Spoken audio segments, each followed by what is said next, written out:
എല്ലാ കൂട്ടുകാർക്കും നല്ലൊരു രാത്രി ആശംസിച്ചുകൊണ്ട് നമുക്ക് നേരെ ഇഷിതയുടെയും മഹേഷിന്റെയും നാളത്തെ നല്ലൊരു പ്രൊമോ വിശേഷം കേട്ടാലോ. ആദ്യമായി കാണുന്നവരാണെങ്കിൽ ചാനൽ ഇഷ്ടപ്പെട്ട ഒന്ന് സബ്സ്ക്രൈബ് ചെയ്യാൻ മറക്കരുതേ. വീഡിയോ ഇഷ്ടപ്പെടുവാണെങ്കിൽ ലൈക്ക് ചെയ്യാനും മറക്കരുത് കേട്ടോ. നമ്മുടെ മുന്നോട്ടുള്ള യാത്രയിൽ നിങ്ങളുടെ സപ്പോർട്ടിലേക്കുമാണ് നമുക്ക് ഏറ്റവും കൂടുതൽ പ്രചോദനമായി മാറിക്കൊണ്ടിരിക്കണേ. അപ്പൊ നമുക്ക് നേരെ നമ്മുടെ വിശേഷത്തിലേക്ക് പോയാലോ. ഇന്നത്തെ വിശേഷം നമ്മൾ കണ്ടു. അങ്ങനെ ഇഷിതയും മഹേഷും തമ്മിലുള്ള കല്യാണമൊക്കെ നടക്കുകയാണ്. പിന്നീട് അവര് വീട്ടിലേക്ക് വരിക. അങ്ങനെ വലതുകാല് വെച്ച് ഇഷിത വന്ന് കയറിയതിന് ശേഷം സ്വപ്നവലി അകത്തേക്ക് കൂട്ടിക്കൊണ്ട് പോകുന്നുണ്ട്. സ്വപ്നവലിക്ക് എന്തെന്നില്ലാത്ത സന്തോഷമായിരുന്നു. പിന്നീട് അവർക്ക് മധുരം കൊടുക്കുന്ന ചടങ്ങാണ്. ഇഷിതയ്ക്കും മഹേഷിനും മധുരം കൊടുക്കുന്നൊക്കെ ഉണ്ട്. ഈ സമയം മാഷിനാണെങ്കിൽ ആകെപ്പാടെ ഒരു ടെൻഷൻ ഉണ്ടായിരുന്നു. കാര്യം പറഞ്ഞാൽ തൊട്ടടുത്ത റൂമിലാണ്. പക്ഷെ എന്ന് പറഞ്ഞാലും എന്തോ ഇഷിത പോയി കഴിഞ്ഞപ്പോൾ വല്ലാത്തൊരു വീർപ്പുമുട്ടല്. പിന്നീട് വീട്ടിലേക്ക് വന്ന പ്രിയാമണിയോട് പറഞ്ഞു എന്താണെന്നറിയത്തില്ല, മനസ്സിനൊരു വല്ലാത്ത ടെൻഷനാന്ന് പറയണം. എന്തിന്? ഒരു മുറിയുടെ അപ്പുറം അവളില്ലേന്ന് ചോദിക്കാം. അതൊക്കെ ശരി തന്നെയാ. പക്ഷെ എന്ന് പറഞ്ഞാലും അവളെ കല്യാണം കഴിപ്പിച്ച് വിട്ടില്ലേ, ഇനിയിപ്പൊ അവളുടെ ഉത്തരവാദിത്തം മഹേഷിനും വീട്ടുകാർക്കും അല്ലേ? അത് ശരിയാ മാഷേ, അങ്ങനെയാ, പെൺമക്കളാണ് അങ്ങനെയാ. ആഷിതയുടെ കാര്യം തന്നെ ഒന്ന് ഓർത്തു നോക്കിയേ. ഇപ്പൊ ആഷിതയുടെ അമ്മയുടെ ഭർത്താവിനും കൂടെ അല്ലേ താമസിക്കുന്നത്. അതുപോലെ തന്നെ ആൺമക്കളുണ്ടെങ്കിലല്ലേ കല്യാണം കഴിച്ച് വീട്ടിൽ നിൽക്കുള്ളൂ. പെൺമക്കളാണെങ്കിൽ അവര് അവരുടെ ഭർത്താവിന്റെ വീട്ടിലേക്ക് പോയില്ല എന്ന് ചോദിക്കാം. അതൊക്കെ ശരി തന്നെയാ എന്ന് മാഷി പറയാണ്. പ്രിയാമണിക്ക് നല്ല വിഷമം ഉണ്ടായിരുന്നു. പ്രിയാമണി പറഞ്ഞു എനിക്ക് നല്ല വിഷമമൊന്നുണ്ട് മാഷേ. കാര്യം പറഞ്ഞാൽ ഒരു മുറിക്ക് അപ്പുറയാണെങ്കിലും എന്തോ ഒരു വലിയ അകലം ഉണ്ടായതുപോലെ തോന്നുന്നുണ്ടല്ലേ എന്ന് ചോദിക്കാം. അത് ശരിയാന്ന് പറയണം. ആ സമയം തകർന്ന് മനസ്സോടുവിട്ട രചന വീട്ടിലേക്ക് ചെല്ലുന്നേ. രചനയ്ക്ക് സഹിക്കാൻ പറ്റുന്നുണ്ടായിരുന്നില്ല. കാരണം ഇത് വിനോദിന്റെ കളികളാന്നുള്ള കാര്യം അവർക്കറിയില്ലായിരുന്നു. കൃത്യസമയത്ത് തന്നെ വിനോദ് ഏർപ്പാടാക്കിയ ഗുണ്ടകളാണ് ഇഷിതനെ രക്ഷിച്ചത്. കാരണം വിനോദ് ഒരു ചിരിയിരിച്ചിട്ടുണ്ടായിരുന്നു. അതിനർത്ഥം വിനോദാണ് രക്ഷിച്ചെന്നുള്ളതാണ്. ഒരു കാരണവശാലും മഹേഷിന്റെ കല്യാണം മുടങ്ങല്ലെന്ന് വിനോദിന് നിർബന്ധം ഉണ്ടായിരുന്നു. തന്റെ ഏട്ടന്റെ കല്യാണമാണ്. താൻ കാരണം ഒത്തിരി അധികം വേദനിച്ച ആളാണ്. അപ്പൊ ഇങ്ങനൊരു പ്ലാൻ നടത്തിയില്ലെങ്കിൽ ഒരു പക്ഷെ ആ മന്ത്രി വേറെ ആരെങ്കിലും ഏർപ്പാടാക്കിയിട്ട് അങ്ങനെ ഒരു പ്ലാൻ നടത്തും. ഇഷിതനെ തട്ടിക്കൊണ്ട് പോവുക തന്നെ ചെയ്യും. അപ്പൊ തനിക്ക് അതിനകത്ത് ഇടപെടാതിരിക്കാൻ പറ്റില്ലെന്ന് വിനോദിന് അറിയായിരുന്നു. അപ്പൊ വിനോദ് മനഃപൂർവ്വമാണ് അങ്ങനെ ചെയ്യിച്ച. വേറെ ഗുണ്ടകളെ ഏർപ്പാടാക്കിയിട്ട് അവരെ തല്ലിക്കുമായിരുന്നു. അത് പക്ഷേങ്കിൽ ഈ പറയുന്ന ആകാശനോ രചനയ്ക്കോ ഒന്നും അറിയത്തില്ല. പിന്നീട് വിനോദ് അവരോടൊപ്പം കൂടി നമ്മുടെ പ്ലാനുകളൊക്കെ തകർന്നു പോയല്ലോ എന്നൊക്കെ പറഞ്ഞിട്ട് അതിനുശേഷം ആരോഗ്യമന്ത്രി വിനോദിനെ വിളിക്കുകയാണ്. വിനോദിനെ വിളിച്ചിട്ട് ചോദിച്ചു എന്താ വിനോദം ഞാൻ ഈ കേൾക്കണേ? നിനക്ക് എന്താ കാര്യത്തിന് സീരിയസ്നെസ് ഒന്നും അറിയത്തില്ലാരും ചോദിക്കുക. അത് പിന്നെ നേതാവേ, ഞാൻ ഏർപ്പാടാക്കിയത് ആൾക്കാരെ, പക്ഷെങ്കിൽ ആരെ എന്താന്ന് അറിയത്തില്ല. എനിക്ക് തോന്നേ ആ മഹേഷ് ഏർപ്പാടാക്കിയ ഗുണ്ടകളാന്ന് തോന്നേ. അവന് ചിലപ്പോൾ ഇതിനു മുമ്പ് അറിയായിരിക്കും ഇങ്ങനെ ഒരു തട്ടിക്കൊണ്ടുപോലെ എന്തെങ്കിലും ഉണ്ടാവുന്നോ അല്ലെങ്കിൽ എന്തെങ്കിലും ഒരു കൊട്ടേഷൻ വരുമെന്നോ അവനെ മുൻകൂർ അറിഞ്ഞിട്ടായിരിക്കും ചിലപ്പോൾ ആളെ ഏർപ്പാടാക്കിയത്. അവന്മാര് നമ്മുടെ പിള്ളേരെ എടുത്തിട്ട് ചാമ്പിയിട്ട് അവളെ രക്ഷപ്പെടുത്തിയെന്ന് പറയാം.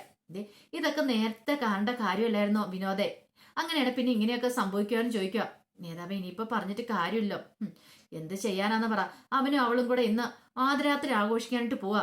എനിക്ക് ആ രേഖകൾ കിട്ടിയാൽ മാത്രം മതിയായിരുന്നു. ഇന്ന് അതിനുള്ള നല്ല സമയം കൂടെ ആയിരുന്നു പറയാം. ഇനിയിപ്പം അതിനെക്കുറിച്ച് പറഞ്ഞിട്ട് കാര്യമില്ല നേതാവേ, കഴിഞ്ഞു. ഇനി നമുക്ക് നോക്കാം. നമുക്കിനി എന്താണെങ്കിലും സമയമുണ്ടല്ലോ എന്ന് പറയാണ്. എവിടെ സമയമുണ്ട്? അവൾ എങ്ങാനും ആ രേഖകൾ കോടതിയിൽ ഹാജരാക്കിയിട്ടുണ്ട് പിന്നെ തീർന്നു പറയാം. ഇല്ല നേതാവ്, ഒരു കാരണവശാലും അവള് കോടതിയിലൊന്നും രേഖകൾ ഹാജരാക്കാൻ പോകുന്നില്ല. നേതാവ് ധൈര്യമായിട്ട് ഇരിക്കാൻ പറയാണ്. പക്ഷേങ്കിൽ അൻസാരിദാസിന് ഇരിക്കാൻ പറ്റിയില്ല. തന്റെ മന്ത്രി കസാര തെറിക്കുന്ന ഉൾപ്പെടെ തന്റെ ഹോസ്പിറ്റലിന്റെ കാര്യത്തിൽ ഒരു തീരുമാനമാവും.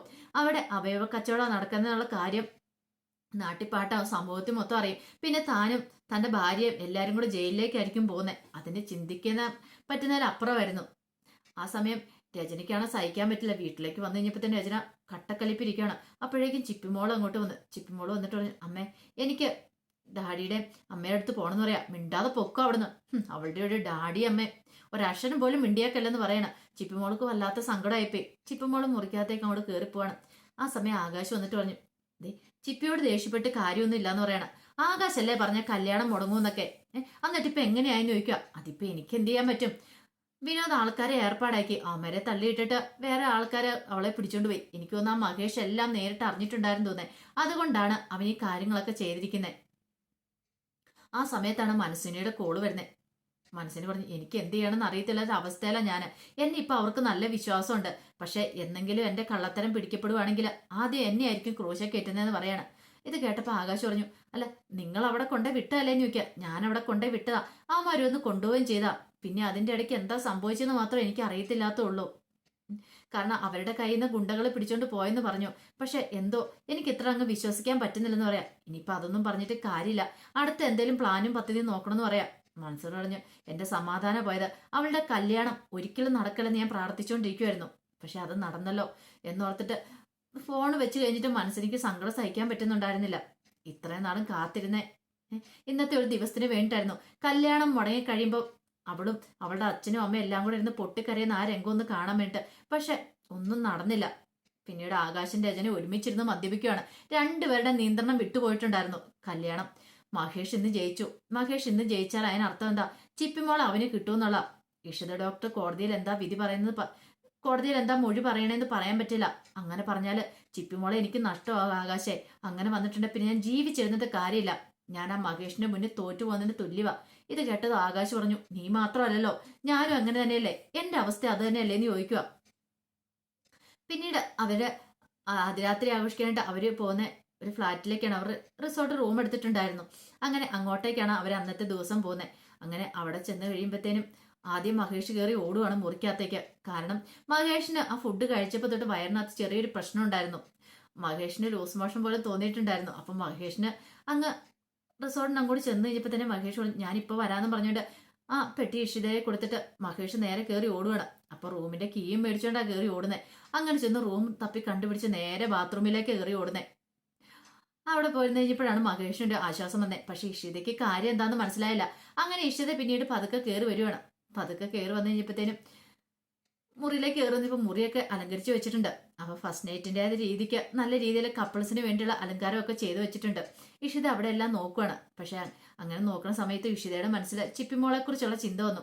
ഒരുപക്ഷെ ചിപ്പിമോൾക്ക് വേണ്ടിയാണ് താൻ ഈ കല്യാണം കഴിച്ചത് തന്നെ. പക്ഷെ ഇപ്പൊ ചിപ്പിമോൾ ഇല്ലല്ലോ എന്നൊരു ചിന്ത. അവളും കൂടെ ഉണ്ടായിരുന്നത് നല്ല രസമായിരുന്നു എന്നൊക്കെ ഓർക്കുന്നുണ്ട്. അപ്പോഴേക്കും മഹേഷ് ബാത്റൂമിൽ തുറന്ന് ഇറങ്ങി വരുവാണ്. ഇഷിത ചോദിച്ച് എന്ത് പറ്റിയെന്ന് ചോദിക്കുക. ഒന്നുമില്ല എന്ന് പറയാണ്.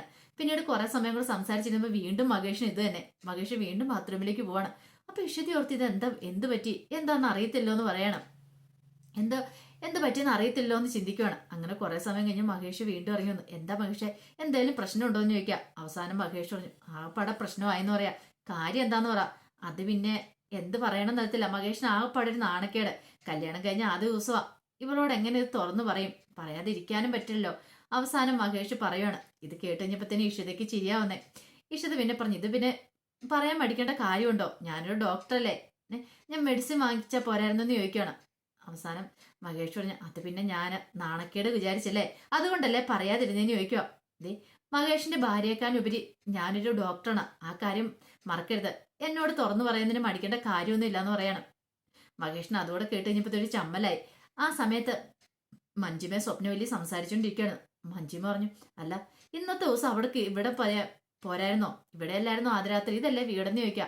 ഇത് കേട്ട് കഴിഞ്ഞപ്പോഴത്തേനും സ്വപ്നവല്ലി പറഞ്ഞു, ഇവിടെ എന്ന് പറഞ്ഞാൽ ശരിയാകത്തില്ല. അവരങ്ങോട്ട് പോയിട്ട് റിസോർട്ടിലേക്ക് പോയത് തന്നെയാണ് നല്ലത്. നേരത്തെ അവിടെ ബുക്ക് ചെയ്തെല്ലാം സെറ്റ് ചെയ്ത് വെച്ചേക്കുന്നല്ലേന്ന് ചോദിക്കുകയാണ്. എന്നാലും മഞ്ജിമയ്ക്ക് അത് ഒട്ടും അങ്ങോട്ട് ഇഷ്ടപ്പെടുന്നില്ല. ഇങ്ങനെ പോയിട്ടുണ്ടെങ്കിൽ മിക്കവാറും കണ്ടോ മഹേഷ് അവസാനം അമ്മേനെ ഉപേക്ഷിച്ചിട്ട് അവളെയും കൊണ്ട് പോകുന്ന എനിക്ക് തോന്നിയെന്ന് പറയാണ്. ആരെയും കൊണ്ട്? ആ ഇഷിത ഡോക്ടറെ കൊണ്ട്. പിന്നെ അങ്ങനെയൊന്നും ഇല്ല, നീ കണ്ടോ, ഞാൻ വരച്ച വരയ്ക്ക് അപ്പുറം അവൾ ഒരിടത്തേക്കും പോകാനായിട്ട് പോകുന്നില്ല. ഈ സ്വപ്നവല്ലി തീരുമാനിക്കും അവൾ എങ്ങോട്ട് ചലിക്കണം, എങ്ങനെ ചലിക്കണം എന്നൊക്കെ. അറിയാലോ, സ്വപ്നവല്ലി ആരാന്ന് അറിയാനായിട്ട് പോകുന്നുള്ളൂ. ഞാൻ പറഞ്ഞില്ലേ, അവർ തമ്മിലുള്ള വിദ്വേഷമൊന്നും എനിക്കിതുവരെ തീർന്നിട്ടില്ല. ആ 100 101 എന്നും ശത്രുക്കളെ പോലെ ആയിരിക്കും. ഇത് കേട്ടപ്പോൾ മഞ്ജു പറഞ്ഞു, അതെ ഇഷിത ഡോക്ടർ ഇപ്പം അമ്മയുടെ മകന്റെ ഭാര്യയാന്ന് ഓർക്കണം. അതൊക്കെ എനിക്കറിയാം. ഇഷിത പക്ഷെ നല്ല കുട്ടിയാന്ന് തോന്നുന്നു പെരുമാറ്റമൊക്കെ കണ്ടിട്ട്. പിന്നെ അത് ആദ്യമായിട്ട് അമ്മയ്ക്ക് തോന്നുന്ന പുത്തനച്ചി പെരപ്പുറം തൂക്കുന്നല്ലേ പറയണേ, അതുകൊണ്ടാന്ന് പറയാം. നോക്കാം എന്ന് പറയണ. അപ്പോഴേക്കും രാമനാഥൻ അങ്ങോട്ട് വന്നു. എന്താ രണ്ടുപേരും കൂടി ഒരു കുശുകുശിപ്പ്? ഒന്നുമില്ലാന്ന് പറയാ. പുതിയതായിട്ട് വന്ന മരുമകളെ എങ്ങനെ പറത്താന്നാണോ മഞ്ജിമ നീ ചിന്തിക്കണമെന്ന് ചോദിക്കും. അച്ഛാ അങ്ങനെയൊന്നും ഇല്ലാന്ന് പറയണ. അങ്ങനെയില്ല, രണ്ടുപേർക്കും കൊള്ളാം. അറിയാലോ, മഹേഷിന് ചിപ്പിമോളെ കിട്ടണമെങ്കിൽ ഇഷിത ഡോക്ടർ വിചാരിക്കുക തന്നെ വേണം. ഇനിയിപ്പോ കോടതി കേസ് വിളിക്കാനായിട്ട് പോവാ. ആ സമയത്ത് ചിപ്പിമോളെ ഇങ്ങോട്ട് കൊണ്ടുവരണം. അത് മാത്രമല്ല ചിപ്പിമോൾക്ക് ഒരു അമ്മയെ വേണം താനും. ഇതൊക്കെ അറിയാഞ്ഞിട്ട് ഇനി വെറുതെ ഓരോ പ്രശ്നങ്ങളും പൊല്ലാപ്പോഴും ഉണ്ടാക്കാൻ പോകണ്ടെന്ന് പറയണം. ഇത് കേട്ടതും സ്വപ്നവല്ലി പറഞ്ഞു, ഞാനൊരു പ്രശ്നം ഉണ്ടാക്കാൻ പോകുന്നില്ല എന്ന് പറയാണ്. മഞ്ജു പറഞ്ഞു, ഞാനും പോകുന്നില്ല എന്ന് പറയാ. എന്നാ പിന്നെ ഒരു ഗൂഢാലോചന നടത്തേണ്ട കാര്യമില്ലെന്ന് പറയാണ്. അത് പറഞ്ഞിട്ട് രാമനാഥൻ അങ്ങോട്ടേക്ക് പോവാണ്. ആ സമയത്ത് പ്രിയാമണിയും മാഷും കൂടെ സംസാരിക്കുമായിരുന്നു. പ്രിയാമണി പറഞ്ഞു, ഇപ്പൊ എന്തെടുക്കുമായിരുന്നു? ഞാൻ എന്തെടുക്കുമായിരിക്കും മോള്, ഞാനൊന്ന് വിളിച്ചു നോക്കട്ടെ എന്ന് ചോദിക്കുകയാണ്. വിളിച്ചു നോക്കാൻ പറയണം. അങ്ങനെ ഇഷിതേനെ വിളിക്കുകയാണ്. ഇഷിതേനെ വിളിച്ചിട്ട് കുഴപ്പമൊന്നും ഇല്ല അല്ലേന്ന് ചോദിക്കുകയാണ്. കുഴപ്പമൊന്നും ഇല്ല എന്ന് പറയാണ്. അമ്മയച്ഛനും എന്താ വിഷമമാണോ ഞാൻ പോന്നേലെന്ന് ചോദിക്കണേ. വിഷമം ഉണ്ടോന്ന് ചോദിച്ചാ എന്തിനാ സങ്കടപ്പെടുന്നേ? വിഷമിക്കേണ്ട കാര്യമൊന്നുമില്ല. ഒരു മുറിയുടെ അപ്പുറത്ത് ഞാനുണ്ടല്ലോ. ഇനി ഞാൻ അവിടെയല്ലേ താമസിക്കാനായിട്ട് പോന്നേ. അതുകൊണ്ട് ആ കാര്യത്തില് അച്ഛനും അമ്മയും പേടിക്കണ്ടെന്ന് പറയാം. ഇന്നോ നാളെയോ നാളത്തെ ഞങ്ങൾ അങ്ങോട്ട് തിരികെ വരില്ല എന്നൊക്കെ ചോദിക്കുന്നുണ്ട്. ഇത് കേട്ടതും മാഷ് പറഞ്ഞു, അതൊക്കെ ശരി തന്നെയാ, എന്നാലും സൂക്ഷിച്ചു വേണം കേട്ടോ മോളെ. മാഷിന് വല്ലാത്തൊരു ടെൻഷനാ. പകല് നടന്ന കാര്യങ്ങളൊന്നും പെട്ടെന്ന് അങ്ങോട്ട് മറക്കാൻ പറ്റില്ലല്ലോ. ആ തട്ടിക്കൊണ്ടുപോയ നാടകമൊക്കെ ആരെ രക്ഷിച്ചതെന്ന് പോലും അറിയത്തില്ല. അത് ഇപ്പോഴും ആർക്കും അറിയത്തില്ലാത്തൊരു കാര്യമാണ്. അവിടെ സംഭവിച്ചത് എന്താന്ന് പോലും അറിയത്തില്ല. ഇഷിത പറഞ്ഞ കാര്യങ്ങൾ മാത്രമേ അറിയത്തുള്ളൂ. കുറച്ച് ഗുണ്ടകൾ വന്നു. അപ്പത്തേനും വേറുള്ളവര് അത് തടഞ്ഞ് 2-3 പേര് വണ്ടിക്കകത്തിരിപ്പുണ്ടായിരുന്നു. അവന്മാരടിച്ചിട്ടു. അതൊക്കെ അത്രേ ഇവർക്കും അറിയത്തുള്ളൂ. പക്ഷെ അതിൻ്റെ അകത്ത് കളിച്ചത് ആരാന്നോ രക്ഷപ്പെടുത്തിയത് ആരാന്നോ ഈ പറയുന്ന മാഷിനോ വേറെ ആർക്കും അറിയത്തില്ല താനും. അങ്ങനെ അതിന്റെ വിശേഷങ്ങളൊക്കെ കാണാൻ പോകുന്നത്. നാളെ ആദിരാത്രിയാണ് നടക്കാൻ പോകുന്നത്. പക്ഷെ ആദിരാത്രി എന്ന് പറഞ്ഞാൽ ഇഷിതേനെയും മഹേഷിനെ സംബന്ധിച്ച അവര് പറഞ്ഞിട്ടുണ്ട്, ചിപ്പിമോൾക്ക് വേണ്ടിയിട്ട് മാത്രമാണ് കല്യാണം കഴിക്കണമെന്ന്. അതിനേക്കാൾ ഉപരി വേറൊന്നും ഇല്ലെന്ന്. എന്തായി തീരും എങ്ങനെയായി തീരും എന്നും അറിയത്തില്ല. അതിന്റെ വിശേഷങ്ങളൊക്കെ നമുക്ക് എല്ലാവർക്കും കാത്തിരിക്കാം കേട്ടോ. ഒരിക്കൽ കൂടി എല്ലാവർക്കും നല്ലൊരു രാത്രി ആശംസിച്ചുകൊണ്ട് നിർത്തുന്നു. നന്ദി.